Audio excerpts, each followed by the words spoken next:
welcome to my channel. Subscribe, listen, and enjoy my stories every day.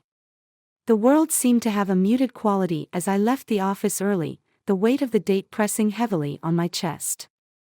It had been exactly 1 year since my mother passed away, and the echo of her laughter still haunted the corners of my mind. I'd planned to spend the evening alone, reflecting and perhaps mourning in solitude, a ritual to mark the anniversary with the reverence it deserved. The drive home was quicker than usual, the streets strangely accommodating as if they too understood the need for haste and reflection. But nothing could have prepared me for the sight that awaited me at home. As I unlocked the front door, the faint sound of music reached my ears, a stark contrast to the silence I had anticipated. The mirthful sounds were misplaced, jarring. Pushing the door open, I stepped into the living room, my heart rate picking up as I processed the scene before me. In the middle of what appeared to be a hastily arranged rendezvous, my wife, Laura, and a man I'd never seen before were tangled together on the living room floor. They were too engrossed in each other to notice my entrance. My breath hitched in my throat, a visceral reaction to the betrayal unfolding before my eyes. But it was the sight of the smashed urn on the hardwood floor that sent a jolt of rage through me. "Mara!" I shouted, my voice a strange combination of fury and heartbreak. They jolted apart, scrambling for cover, their expressions morphing from pleasure to shock. Lara's eyes widened as she finally noticed me, her mouth opening and closing as if searching for an explanation. "Tom, it's not what it looks. Save it." I cut her off, stepping closer, my gaze fixed on the gray dust mixed with the shattered pieces of the urn. "You couldn't even give me this one day. This one day to remember her by." I could feel the tremors running through my legs, the world tilting slightly as I struggled to maintain composure. The betrayal was one thing, the desecration of my mother's ashes was another. It felt as though the ground should swallow me whole. Laura got to her feet, her face pale. "Tom, I'm sorry, I didn't mean for this to happen. Please, let's just talk about this." "There's nothing to talk about." My voice rose, a raw edge to it. "You've made your choices clear." Turning my back on the scene, I felt a chill run through me. The man, still silent, quickly gathered his clothes and hurried past me, a blur of shame and haste. I didn't care to acknowledge him. In the ensuing silence, broken only by Lara's sobs, I walked to the phone. My hands were steady now, the initial shock giving way to a cold resolve. I dialed the number for my lawyer, my voice even. "I need to file for divorce." "Yes, today." Hanging up, I turned to face Laura, who was now standing, a messy attempt to compose herself evident in her posture. "You need to leave," I said quietly, the finality in my voice more painful than I'd expected. "But this is my home too," she whispered, desperation creeping into her voice. "Not anymore. I'll make arrangements for your things." As she left the room, the magnitude of the betrayal began to truly sink in. My mother's ashes were scattered and desecrated, my marriage was over, and the life I knew was irrevocably altered. But as I stood in the silent aftermath, a new determination began to form. I would rebuild, not just my life but my sense of trust and perhaps, eventually, my capacity to forgive. But not today. Today, I mourned. The morning after Lara's departure, the house feels eerily quiet. Every room whispers of the life that had been shattered the night before. As I sit at the kitchen table nursing a cup of black coffee, my thoughts are interrupted by a sharp knock at the door. I'm not expecting anyone, and my first impulse is to ignore it. But the knocking persists, urgent and insistent. With a sigh, I set my cup down and head to the door, opening it to find a woman in her late 40s, her eyes sharp and assessing. She's dressed in a business suit, her posture rigid with formality. "Mr. Thomas Shaw?" she inquires, her voice crisp. "Yes, that's me. Can I help you?" "My name is Elizabeth Grant." I'm a private investigator. She hands me a business card. I believe I have information regarding your situation that you might find useful. Suspicion flares within me. And what situation would that be? The infidelity of your wife, and more, she replies, her gaze unwavering. Curiosity piqued despite my reservations, I step aside to let her in. You'd better come in. We sit at the kitchen table, the same spot where countless family breakfasts had once unfolded in laughter and love. Elizabeth wastes no time. I was hired initially by another client who believed their spouse was being unfaithful. It turns out your wife and my client's husband were not discreet about their encounters. What's more intriguing is the pattern of behavior and connections your wife seems to have that you might not be aware of. I lean forward, my initial shock giving way to intrigue. Go on. Your wife has been involved not just in an affair, but potentially in some illicit business dealings that go beyond simple infidelity. My client believed that their spouse was laundering money through a chain of boutique stores. Your wife's name appeared several times during my investigation. The revelation hits me like a wave. Are you saying Lara was involved in criminal activities? It appears so. And there's more. The man she was with last night, the one I presume was with her when you arrived home, is linked to some powerful people who might not take kindly to this situation blowing up. I rub my temples, feeling a headache brewing. What do you suggest I do? Given the complexity of this case, I recommend you lay low and let me dig deeper. There might be more at stake here than just a simple divorce, Elizabeth advises, her tone serious. I nod slowly, digesting the flood of information. What do you need from me? Any information you can provide about your wife's activities, her friends, meetings, anything unusual you might have noticed but overlooked, she responds, pulling out a notepad. As I recount the odd late nights Lara had begun taking, the unexpected trips she claimed were for business, and the strange calls she'd received, Elizabeth listens intently, jotting down notes. We should also consider your safety, Elizabeth adds as we wrap up. If your wife is involved with dangerous people, they might see you as a loose end. The thought sends a chill down my spine, but there's also a flicker of anger. I won't be intimidated in my own home. Elizabeth nods, her expression resolute.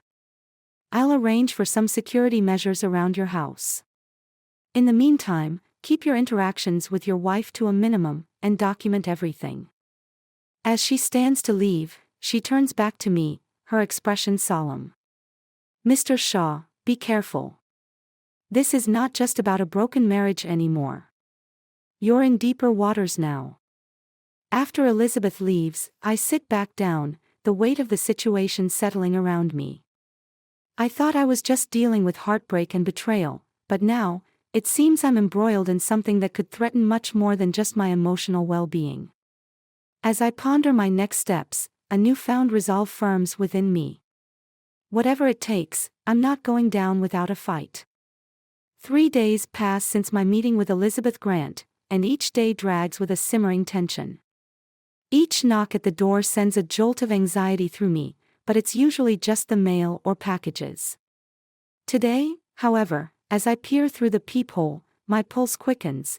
It's not a delivery man but a stranger, a large, intimidating figure pacing back and forth before my door. I don't open it. Instead, I reach for my phone to message Elizabeth, but before I can type a word, my phone rings. It's her. Tom, don't answer your door, she says without preamble. Are you alone right now? Yes, and there's someone outside. Looks suspicious, I reply, keeping my voice low as I move away from the door. That's what I was afraid of. I've picked up chatter that suggests someone might try to intimidate you into backing off. Can you see if he leaves something or does anything unusual? I wait, watching. After a few more moments of pacing, the man finally leaves a small, plain envelope on the doorstep and departs without knocking. I describe the scene to Elizabeth. Stay inside. I'm sending someone to pick it up. It could be nothing, but we can't take any chances, she instructs, then hangs up. An hour later, a nondescript car pulls up, and a young woman hops out, retrieves the envelope, and drives away without a word. I'm left staring out the window, the reality of my situation sinking deeper. Later that evening, Elizabeth calls me with an update. The envelope contained a warning for you to drop the divorce and stop digging, or else. It's a generic threat, but the sender is what you'd call a professional intimidator. Connected to the local crime rings. So, what's our move?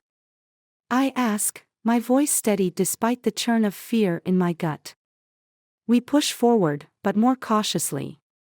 I've arranged for some surveillance on your house. Meanwhile, I've uncovered that Lara's been in deeper than we thought. She might also be in danger if she tries to leave them. The information is chilling. Despite everything, I can't help but feel a pang of concern for Lara. Is there anything we can do for her? That's up to you. I can try to reach out to her, see if she wants protection, but given her involvement, she might not be cooperative. I take a deep breath. Try. Whatever she's done, I don't want her harmed.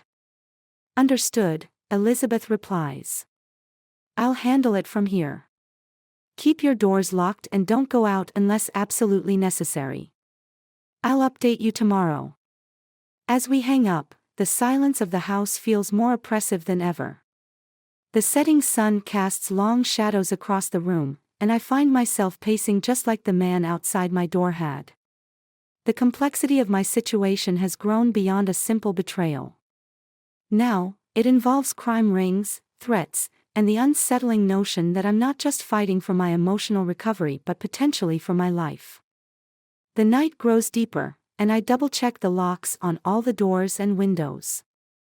The sense of being watched, possibly being targeted, makes the house feel like a fortress, or a prison. As I finally sit down, trying to distract myself with a book, my thoughts drift to Lara. Where is she now? What choices is she making? Sleep is elusive, each creak and sigh of the house a reminder of the danger lurking just beyond its walls.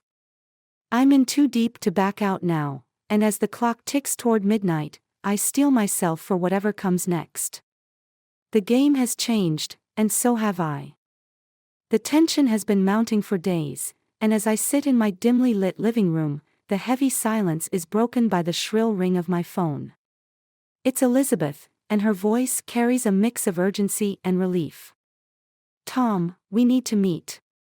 There's been a development, a big one. Can you get to my office? Is it safe? I ask, glancing at the shadowed corners of the room. It's safer than staying at your house right now. I've sent a car for you. It will be there in 5 minutes. Minutes later, I'm in the back seat of a nondescript sedan, the city lights blurring past as we head to Elizabeth's office. Upon arrival, I'm ushered into a conference room where Elizabeth waits, papers and photos spread out before her. Sit down, Tom. What I'm about to tell you will change everything, she begins, her eyes locking with mine. We've unraveled the network, and the findings are unexpected. She hands me a photo of Lara with another man, not the one I saw her with before, but someone else, older, with a stern demeanor. This is Gregory Dalton, a high-profile figure with ties to several illegal enterprises. He's not just a business associate of your wife, he's the mastermind behind the operations she was involved in. My heart races as I process this information. And Lara? Lara was under his influence, but not just business-wise. She was being manipulated, Tom. Blackmailed, to be precise. We intercepted communications indicating that Dalton had something significant on her, something she was desperate to keep hidden. What was she hiding? The question burns in my throat. Elizabeth hesitates, then slides another photograph across the table. It's of my mother, much younger, with a man I don't recognize. Your mother wasn't who you thought she was. She had a past, one that involved Dalton. Lara found out and tried to use it to her advantage, but Dalton turned the tables on her. She was trapped. The world seems to tilt as I absorb her words. My mother's past, Lara's betrayal, it was all intertwined in ways I had never imagined. So, what now? I managed to say, my voice barely a whisper. Dalton is about to be arrested. The evidence we've gathered is enough to put him away for a long time. As for Lara, Elizabeth pauses as the door opens. Lara steps in, eyes downcast. She looks up, meeting my gaze, her eyes filled with remorse. Tom, I'm so sorry. I was wrong, so horribly wrong. I never meant for any of this to happen. The room is thick with tension as I stare at her, the woman I thought I knew, the woman I married.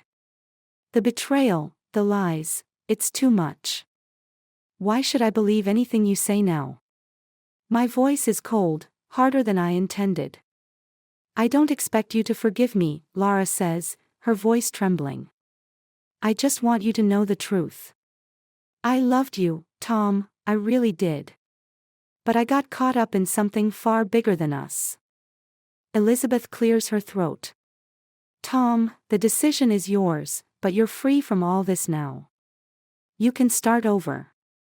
Lara's presence is a raw wound, and as she steps towards me, I back away.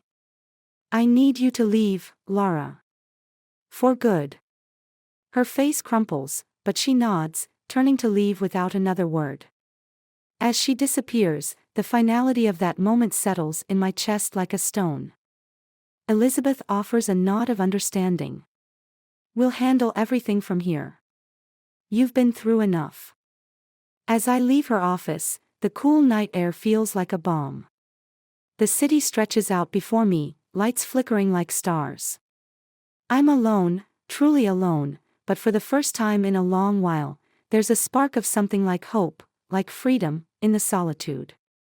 The intrigue, the deception, it's over, and as I walk down the quiet streets, each step feels lighter. The future is uncertain, a blank page, but it's mine to write. And this time, I'll be the one holding the pen.